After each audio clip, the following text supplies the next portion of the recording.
Ça roule? Oui, ça roule.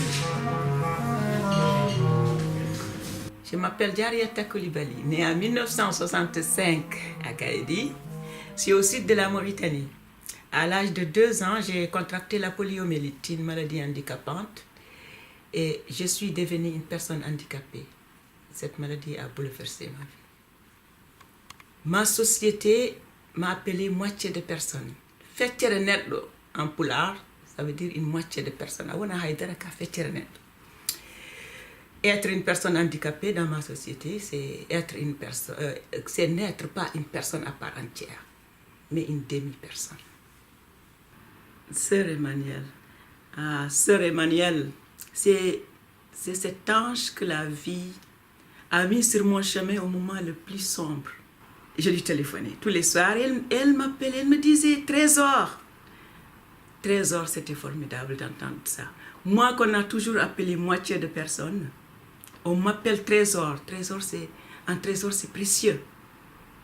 Alors Sœur Emmanuelle me disait, alors Trésor, crois en l'homme, crois en toi. Grâce à Sœur Emmanuelle, j'ai pu continuer mes études, j'ai pu aller de l'avant, j'ai pu postuler dans des institutions les plus importantes, par exemple. C'est grâce à elle qu'après avoir renforcé mes capacités intellectuelles, j'ai postulé aux Nations Unies.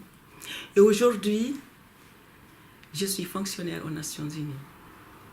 Et ça, c'est une réussite. J'ai toujours aimé écrire. Depuis que j'en étais capable, j'avais toujours avec moi un bloc-notes où je notais tout et rien. Et puis j'aime bien transmettre. Écrire a été extrêmement difficile car remonter dans mon passé pour parler de mon handicap, pour parler du fait qu'on m'ait appelé moitié de personnes à cause du fait que je sois une personne handicapée, pour parler du rejet qui s'en est suivi, pour parler du fait que j'ai été séparée de mes parents pour aller vivre à l'abri des regards indiscrets. De toutes ces douleurs, ça a été extrêmement difficile. C'était un grand moment de solitude. Mais écrire a été aussi quelque chose de bénéfique pour moi.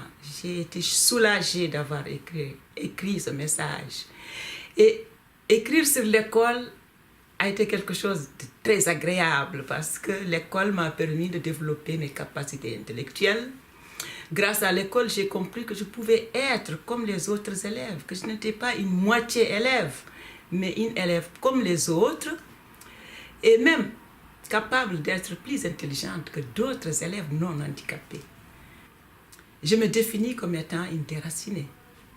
Je ne suis plus de là-bas, je ne suis pas tout à fait d'ici. Je serai toujours partagée entre deux cultures qui sont diamétralement opposées et qui m'appartiennent entièrement. Ce que je veux que mes lecteurs retiennent, c'est que certes, ma vie a été difficile, mais grâce à la patience, grâce au courage, grâce à l'école et grâce à de belles rencontres, en l'occurrence la rencontre que j'ai eue avec Sœur Emmanuelle qui a été déterminante, j'ai réussi. Et tout est aujourd'hui agréable. Je veux qu'on retienne la joie. Ma vie est joyeuse aujourd'hui. Si je dois